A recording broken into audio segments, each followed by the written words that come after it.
must never allow your feet to get cold, because perfect health requires perfect circulation, and perfect circulation means that your feet are the same as the rest of your body, the same temperature. I used to get cold feet a lot until I started exercising. You see, exercise is the best cure for poor circulation, especially that interval training.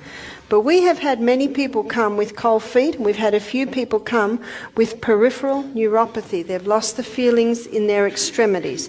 Now, if someone's lost the feelings in their extremities, you can never do hot and cold foot treatments on them. You put cold feet into really hot water, you can damage the tissues. So you have to be very cautious with that. But you can put a cayenne pepper compress on the bottom of the feet.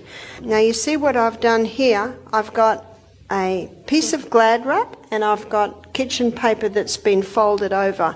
I'm going to put a light sprinkle of oil on that, and then I'm going to sprinkle about half a teaspoon of cayenne pepper on that.